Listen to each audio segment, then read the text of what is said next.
Thanks for listening to the Nice Podcast. I am available to deliver keynote presentations and workshops for your company or for your conference. Reach out to me, davedelaney.speaks.com, or email me and we can talk.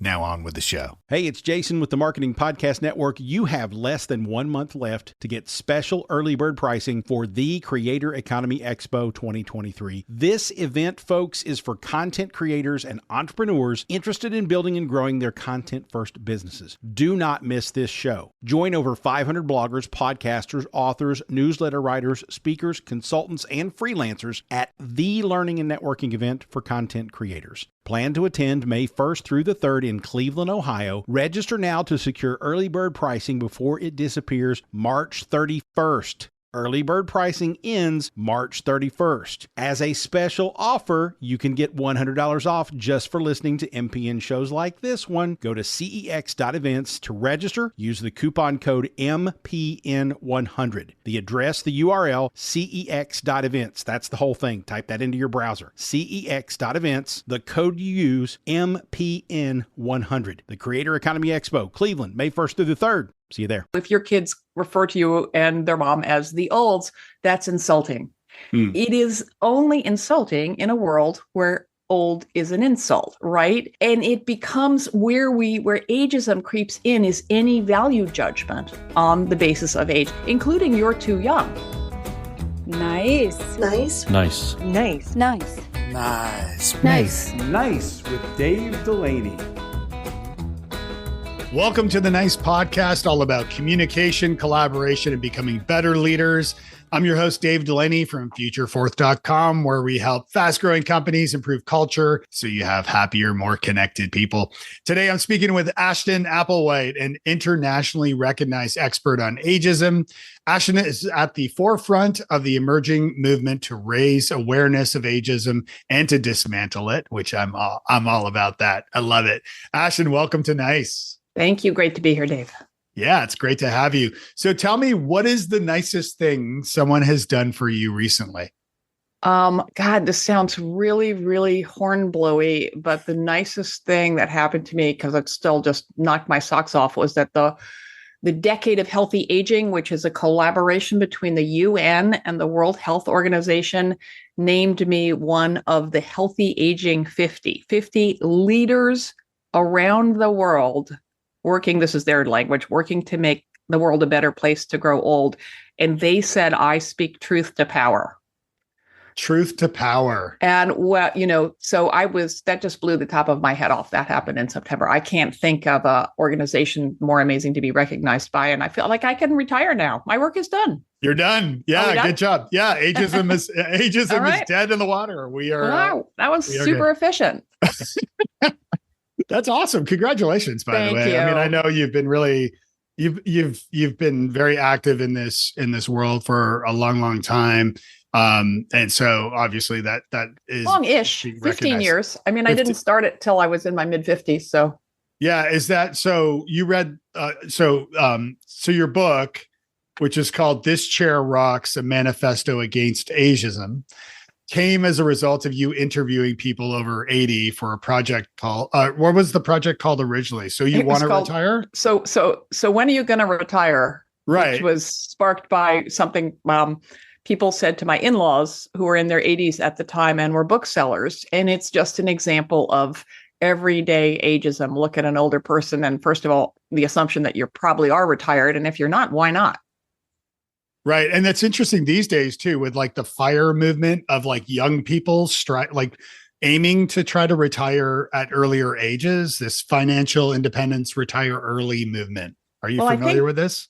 Yes. I have to say, I think the whole, not only is everything we know about work changing, the whole idea of retirement is, I think, actually obsolete. And the idea of, you might retire from employment or employment for someone else, but most of us don't retire in the literal sense from life, from work, from doing things that have meaning and purpose for us. And in a world of longer lives, population aging is a permanent global trend. We're going to move in and out. Mhm. we're gonna no one has the career for life anymore, right? So we're gonna need to be constantly retraining and learning new things and being reskilled. So it's not like learn all the things, do one thing for X number of years, Right. and then retire and play golf. That scenario is completely obsolete now, I think.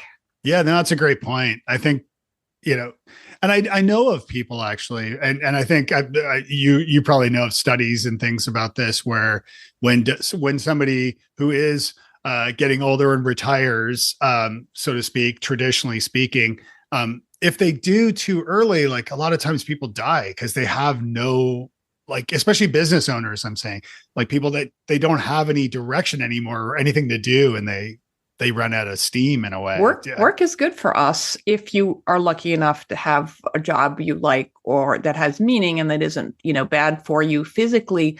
It is the thing when I was interviewing people over 80 who worked at the very genesis of this project. Yeah. I learned that work is good for you for all sorts of intuitively obvious reasons. The number one reason people love their jobs or like going to work, and we saw this in the pandemic as well, is for the connection to other people, and for men in particular, for two reasons. One, that women tend to be more the custodians of social relationships and have more friends than men do, and also, in a very work-driven, productivity-oriented, hyper-capitalist society, work is often the primary source of identity for many people, men in particular. So when we don't have that and we haven't thought of other ways to continue, finding purpose and happiness in life, it can be really harsh.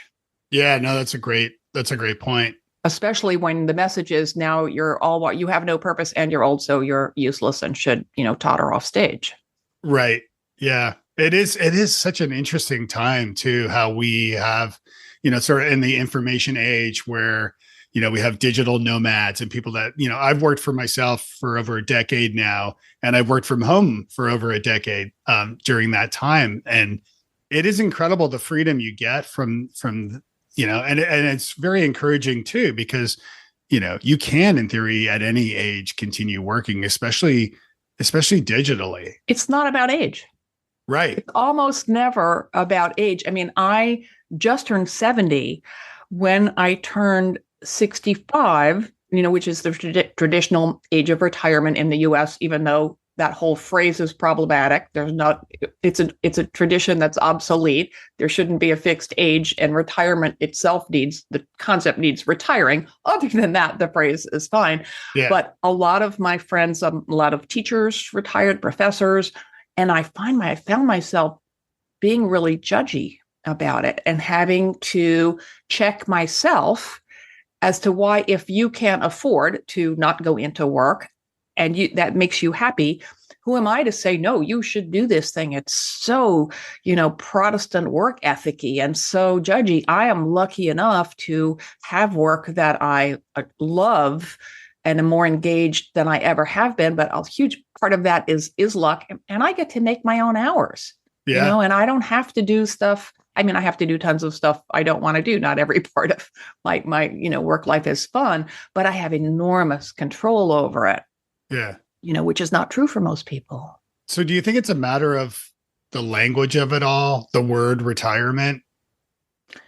Language matters a lot always, because it's sort of a beacon or a litmus test or whatever. And, but no, it's all bound up in everything, in economics, in gender roles, in what's happening to the planet, in globalization. There's nothing it doesn't touch.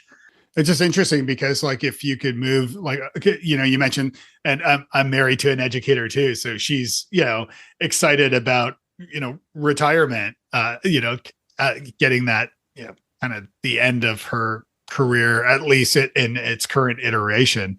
But I almost feel like there should be like a different. And there's nothing wrong with that. I just learned last week that the Spanish word for retirement is jubilación, or probably jubilación. Forgive. Right. Jubilation. Wow. Right? Yeah. Right. I mean, it's also culturally constructed. Like in Japan, there's a special word, which I can't remember, for your 60th birthday, which is this celebration of probably being able to work less hard or fewer hours and being, probably free of major caregiving responsibilities, at least for your kids, and this time of purpose and self-discovery. So that's just an example of how these values are relative and changeable and depend on cultural surrounds and a million other factors. It's also a really good example of how we can keep learning. And like the fact that you didn't know that word and you've worked in this space for 15 years, or the Spanish word, and you've worked in this space for so long that like, it's so cool that you happen upon that. I mean, I do it all the time. I find new things. If you had told me 15 years ago, I started thinking about aging because I realized how apprehensive I was about getting old. And if you had said to me, this is going to become your life's work or the rest of your life's work, I would have said, why do I want to think about something so icky and depressing? Yeah. And aging is not something sad and annoying that old people do. It is how we move through life. We are aging from the minute we're born. And for generalists, which I deduce that you are, as I am, it just gets more interesting all the time because it touches on every field of study, every aspect of the human condition, from the spiritual to the most mechanical. It just gets more interesting all the time. Yeah, it does. And it really is fascinating. And when you think that there's like this, I'm going to call it age cooties, this enormous presumption like, ooh, ick, sad, dull, limited. And it's the opposite. Yeah. Yeah. And I think it's partly maybe our being sort of demeaning to ourselves in a way. Like, like my teenagers, my 16 and 17-year-olds, they actually refer to the olds. And that's exactly me. Right. And so to them, you are. I do too. But it is, for them, you are. Yeah. But it is interesting. What about what are your thoughts in embracing, aging? Because obviously it is something we do. I mean, I've had these on my desk now. I turned 50 in April, and when I was 45, like clockwork, I couldn't read the fine print on things. Like I opened the fridge, pulled the thing out, and I'm like, crap, I can't see this. And my wife's like, yeah, you need readers. And now she just bought me like 5 pairs. There you go. Have them on every table. Right. But also, sorry, I was going to say, like, I also have like back problems. I've got like arthritis in my spine, blah, blah, blah. So what are your thoughts in sort of embracing aging?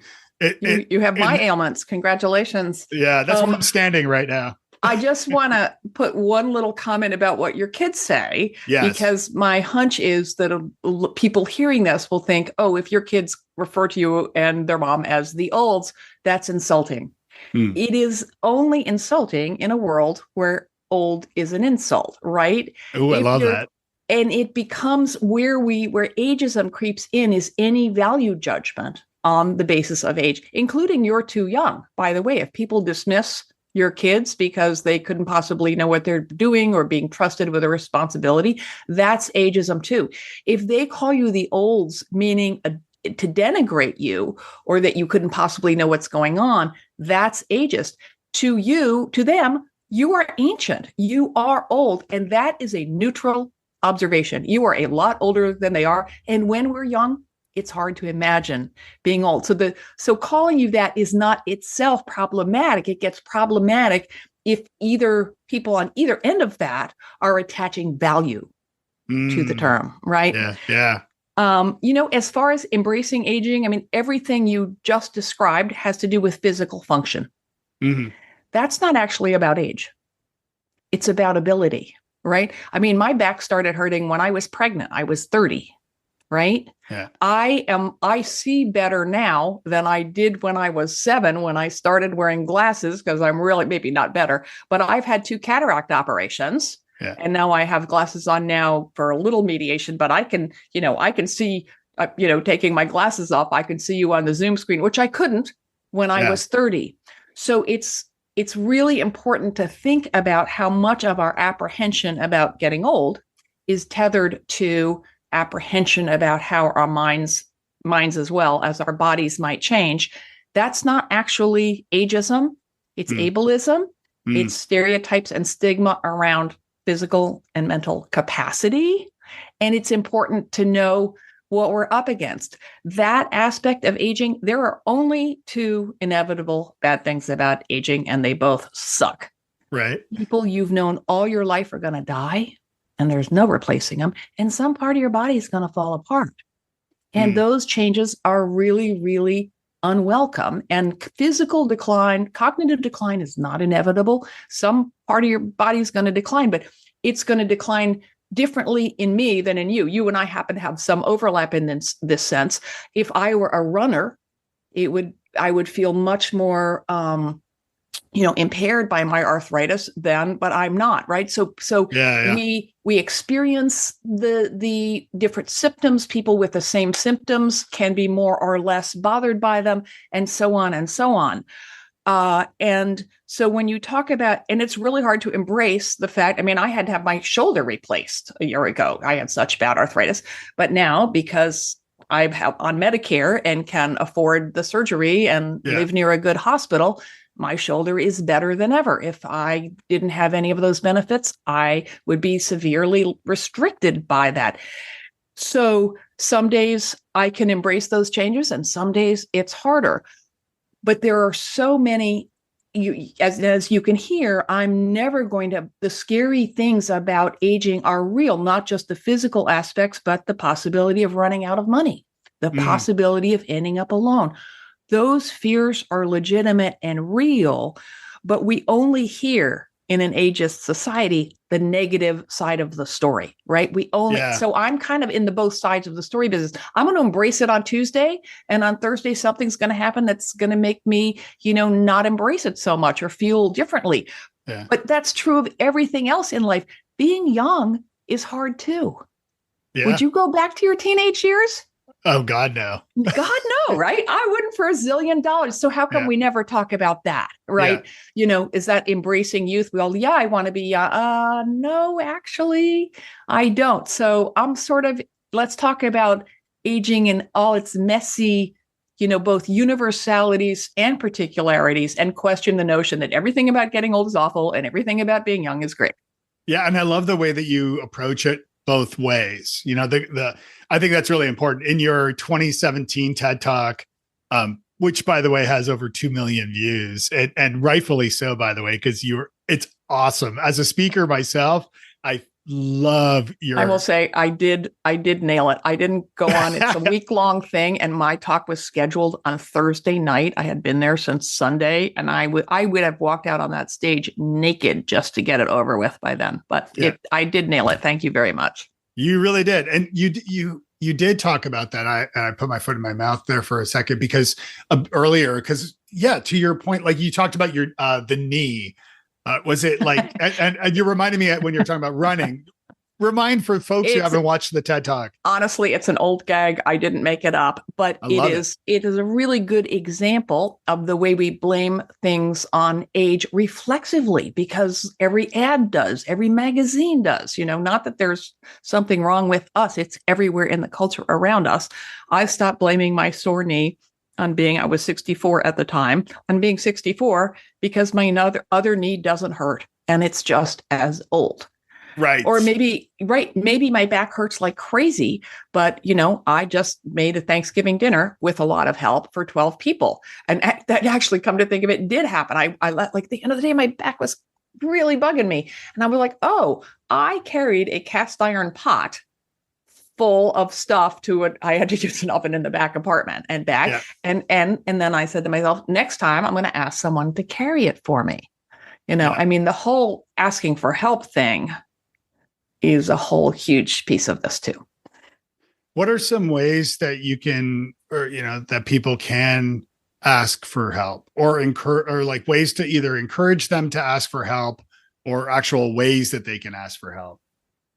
Content marketing, SEO, competitive research, advertising. Sounds like a large scope of work you need to get done. How about full digital marketing control over your business? SEMrush can be your right hand for that. It has over 50 tools and reports to cover any online marketing activities. No more switching from one service to another. Get a 14-day free trial and watch your business grow. Go to bit.ly/SEMrushMPN. That's bit.ly, bit.ly/SEMrushMPN. Well, asking for help depends on the circumstances. Of course, we have already circled back to sort of, I don't know if toxic masculinity, but this idea that asking for help is somehow shameful. It's even more shameful for men because women are supposed to age well by never looking old, and men are supposed to age well by being active and strong.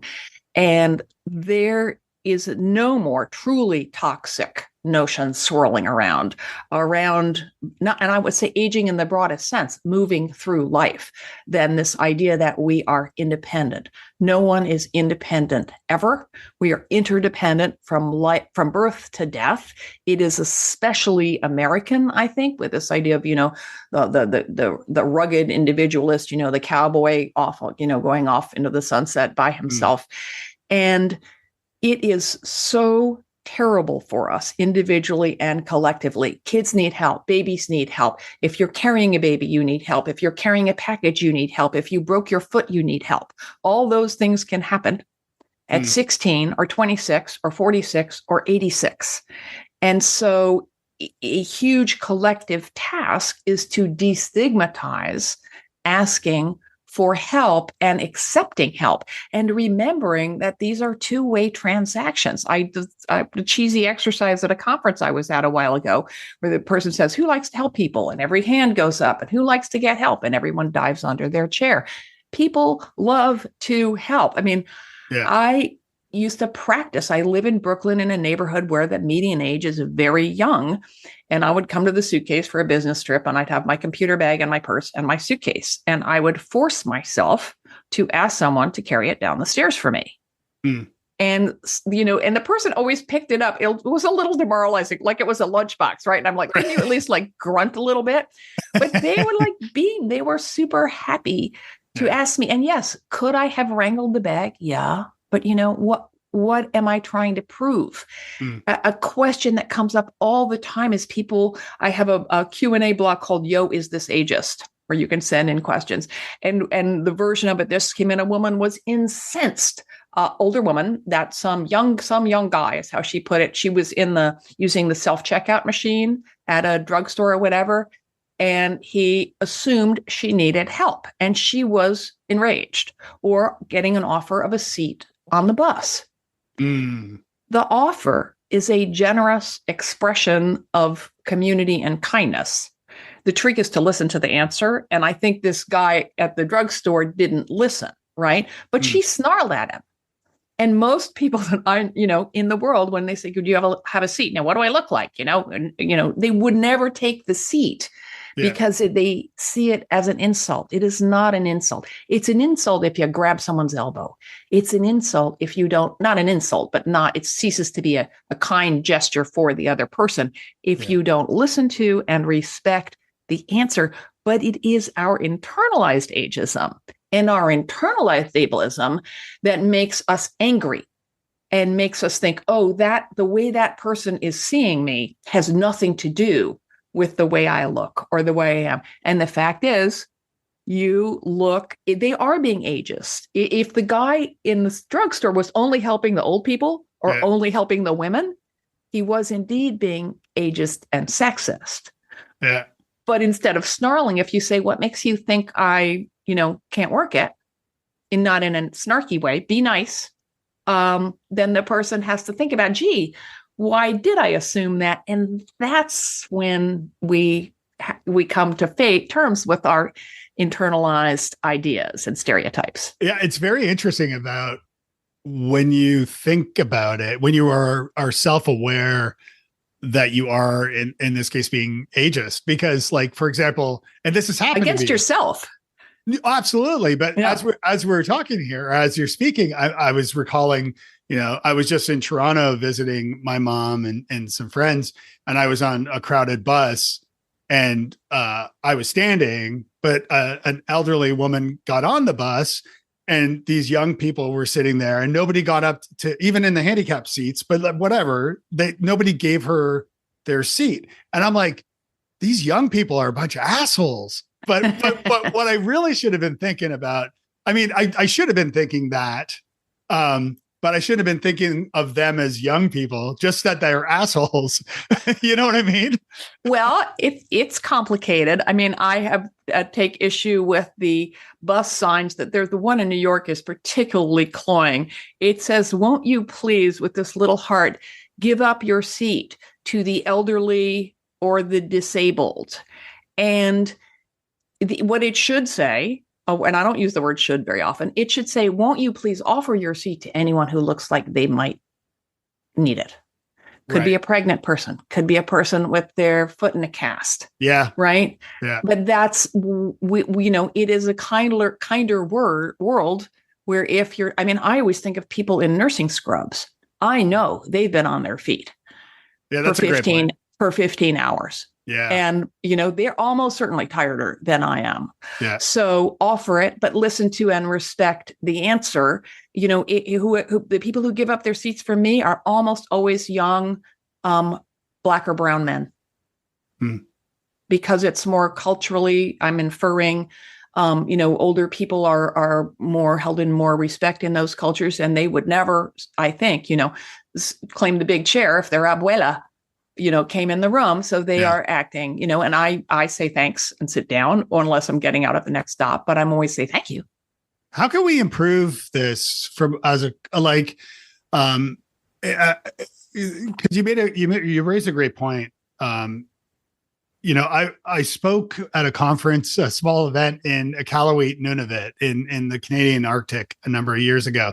And it was an absolutely thrilling, just a wonderful experience. I bet I'm jealous. It was great. And as the opening of this event, an elder went through a ritual. And I won't go into the whole details of it, but with with First Nations people and how respectful they are to elders, and in many different cultures to that point, like they do, Japanese or Asian cultures, for example, very much respect elders. How can we as a society do a better job at this, instilling these? Well, it's a big job. That's why I do what I do. Yeah. I often make myself unpopular with older people by saying that I don't think people deserve respect just because we got old. I think young people deserve respect too. Mm-hmm. I think, and in the bus, it's not necessarily age, it's ability. Although let's not be in denial of the fact that, older people are more likely to be this is true, a little unsteady on our legs, or perhaps more tired, whatever. Yeah. So I want a world where we show respect to all, a world of age equity, and where we receive the support we need at whatever point in the lifespan we happen to need it, right? Mm-hmm. Of whatever kind.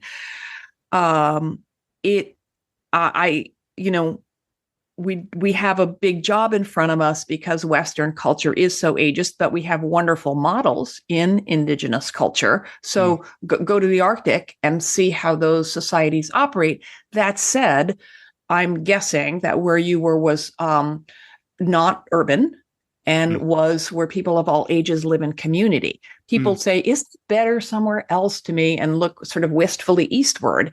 It's better where people live in mixed age communities, because then everyone has visibility and purpose and an identity in the community. But guess what? Urbanization, capitalization, capitalism, means that more and more people are living in cities and not in mixed age communities. So it's a big job. The place to start is between our own ears. Somebody, probably Gandhi or the Buddha, or you probably know who, said all change starts within. The essential starting point is to look at our own attitudes towards, in this case, age and aging, also to some degree physical capacity, and look for evidence that we are biased, which we all are, right? No shame in it. Everyone is biased. I think ageist things all the time, even after all this working on it. But we can't challenge bias unless we're aware of it. So the first thing to do is to examine your own attitudes towards age and aging. It's my favorite comment from people who read my book is like, oh crap, I had no idea how much of this stuff was ingrained in my thinking and how I participate in it. So the good news is once you have that oh crap moment, or my son's old girlfriends described it as oh shit, no shit moments. Like, oh, I hope, can I say shit on your podcast? Oh shit, this is, I am brainwashed by this and participating in it. And then what happens, the no shit moment is right around the corner, and they're tied. Once you see it in yourself, it's like a genie coming out of a bottle or a curtain lifting. You start to see it and hear it around you. And that's the point at which, and this is what consciousness racing does. You're like, oh, it's not my fault. I'm not a bad person. I grew up in this culture. It is embedded in it. These are social and economic issues that we can come together and do something about. And how we change the world, that depends on each of us. But even if all you do is stop blaming your sore knee on being 64, so to speak, you're going to stop doing that. Yeah. And maybe if a friend does that, you'll say, gee, did you ever think it's maybe because you cooked dinner for 10 people yesterday? Every conversation moves the needle. And even if all you do, and it's not a small ask, it's a big ask, even if all you do is manage to relate more neutrally or more positively as a corrective to all the negatives in the culture to your own march through life, you will change the world around you because you'll put out a different energy and you'll talk about it differently. Do you find, I'm curious how this can be, how leaders of organizations can be more mindful here of ageism and how that plays out, in an office or, short answer, age is a criterion for diversity. I hope you're not sitting down. Maybe you should sit down. Experience is not a liability. It is an asset. It is just nutty to have to even say that out loud. We've gone a long way, never far enough, but in addressing gender bias and racial bias and bias against sexual orientation in the workplace. And each of those biases is different. And the way each individual experiences them is also different. So I don't mean to say there's a blunt instrument, but everything we have learned about addressing those other forms of bias, most of which are unconscious, we can apply to reducing age bias. Look around the table. We now usually notice if everyone's white, if everyone's male, right? Is everyone the same age? Unless there's a really good reason for it, and I'm pretty sure there never is, criticize it, challenge that through the same lens. I wonder, and I'm assuming here, of course, but that a younger person could be paid less because they're starting out in their career, and for like a fledgling startup, not to make excuses or anything, but they're more likely to hire younger people because of the at least perceived notion that a more seasoned person may cost a lot more in order, like for a salary may have. Yeah. What are your thoughts on that? It's complicated by and large. That is true, but I never, ever, ever want to get into saying older people are better employees than younger people or vice versa, because the goal, as with gender, as with race, as with all these things, is diversity. We want older and younger people at the table. There's a zillion studies that show that, younger brains are quicker at certain kinds of processing, but older people are, bring more, are better at certain emotional, blah, blah, blah. I don't want to even finish the sentence because I'm sure there are some younger people who are better at that task and No, but generalization about people the same age is ever true, but we do know that mixed age teams function better, especially when it comes to tasks that involve complex decision-making and creative tasks. So if you work your way up, it is reasonable that your experience would be better compensated, but there's much more turnover of younger people. And so the cost of retraining them is not factored into this blunt equation. Neither is the value of the institutional knowledge and memory that older people bring, which is why you want mixed age. It's really important to remember that age bias on the part of corporations and employers disadvantages people at both ends of the age spectrum. It is used as a blunt instrument to keep overall wages low, so they can justify paying young people crap wages, and so they can justify letting go of older people who, quote unquote, got expensive. What we need is wage transparency. What we need is to reduce all the biases and look at each individual worker as a human being for what they have in common, independent of their age, the color of their skin, and all the rest. Yeah. And to the point about, with getting older and being wiser because of the experiences that you've had in your life. I mean, I speaking personally at 50, like, I'm definitely the best iteration of myself yet. And in fact, I'm excited. I'm excited to meet the 60-year-old Dave and the 70-year-old Dave. And I love talking with people who are older than me, because I'm curious to hear of like what things that I can look forward to, what revelations that I might learn, these things that as you get older, you tend to discover. I mean, I never say that I never equate age with wisdom, because there are plenty of older people who don't seem to have learned a thing along the way. Yes. And there are plenty. I mean, have you ever met that wise child where you meet like a young child and you're like, oh, this kid knows everything. Yeah. So, I mean, I'm being a little woo-woo on that count. Right. But for sure, we have more experience. I mean, I'm 70, which seems like that was like hitting that one was like, whoa, that really is a big number. But yeah. I still feel, I mean, I'm trying to think like, am I like in denial here? There's probably things I can't do as well or as fast, but I also bring to bear self-knowledge and confidence that was just not remotely accessible to me when I was younger. And I think it makes me better at what I do. Yeah. My mom's 86 and she could take us both in a fight. She like lives by herself and she still acts and she does all these things. And it's like, yeah, it's really inspiring. And whenever, people are always shocked to learn how old she is. Yeah. Yeah. Well, and then, you might ask them why or what, and think about not to nitpick, but you said still acts, listen for that still word. Yeah. It's an absolute reflex. I still do it.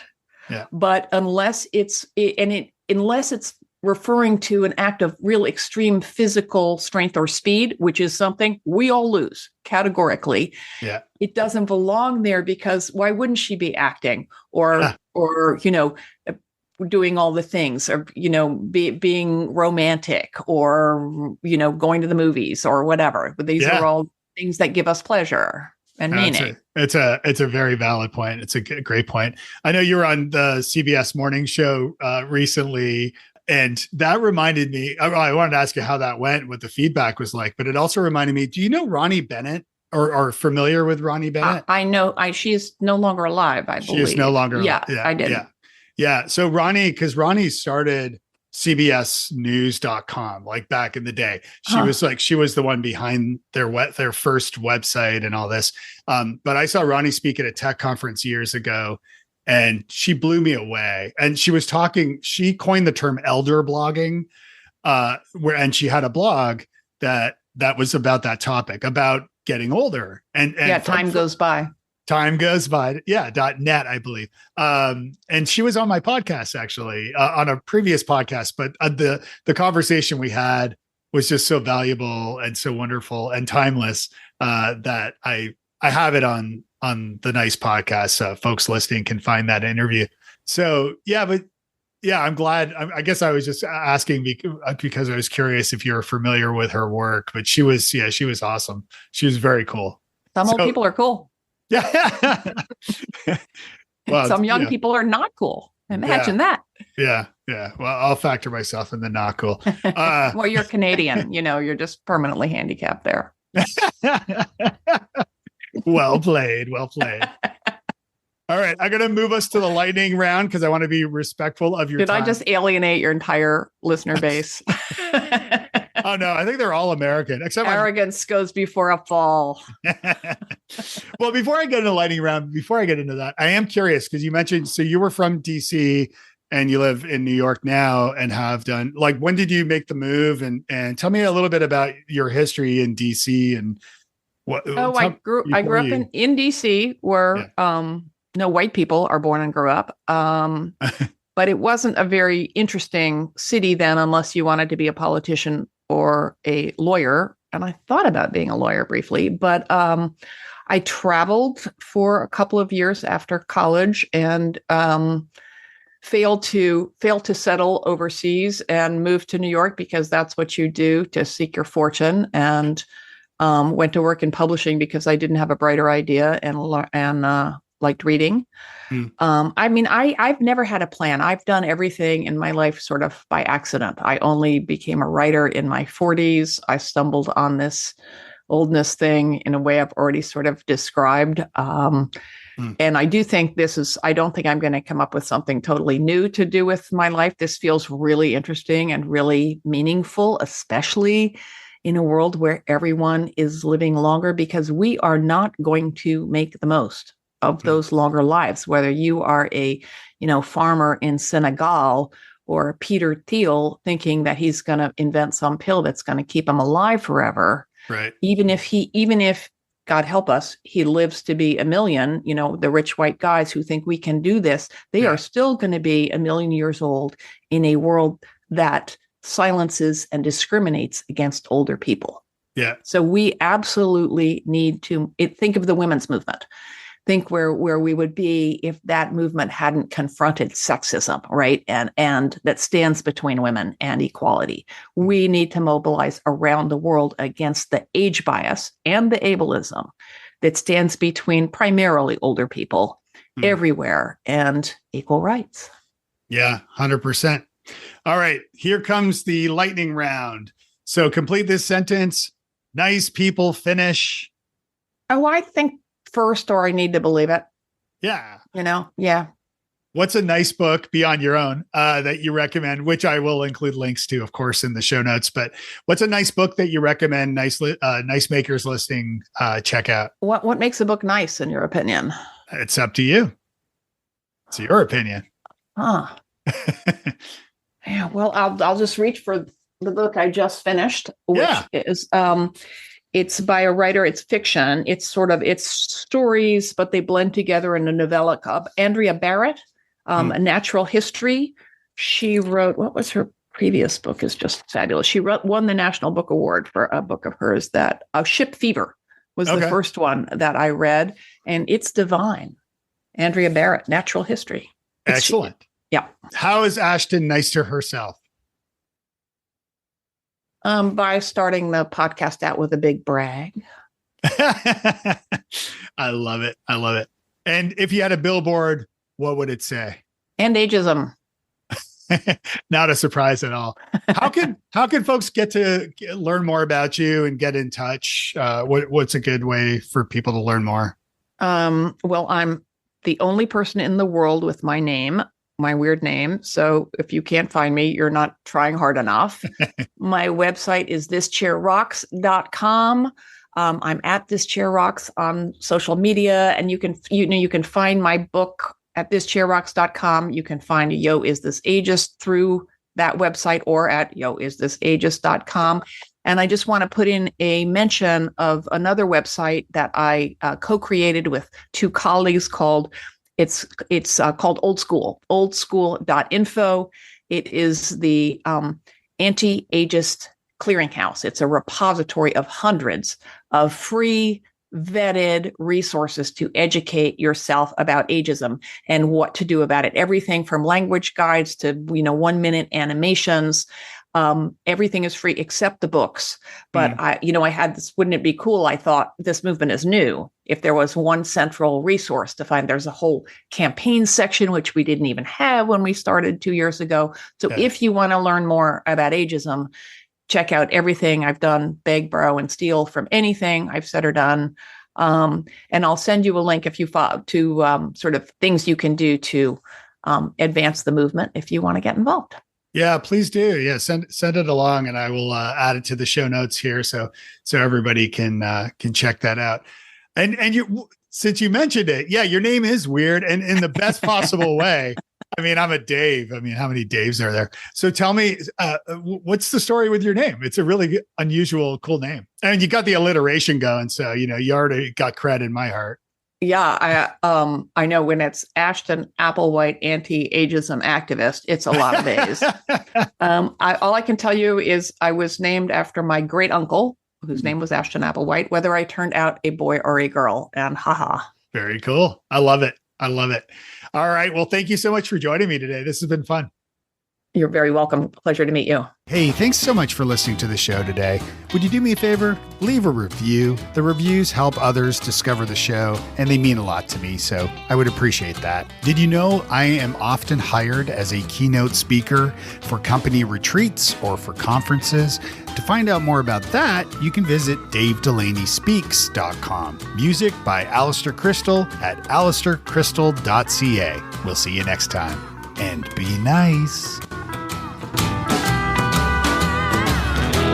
So many times I felt it coming on, but when you look at me, melt all suspicion, destroy every wish for the feeling, been appealing to believe it can't be true, but I've surmised it's all lies.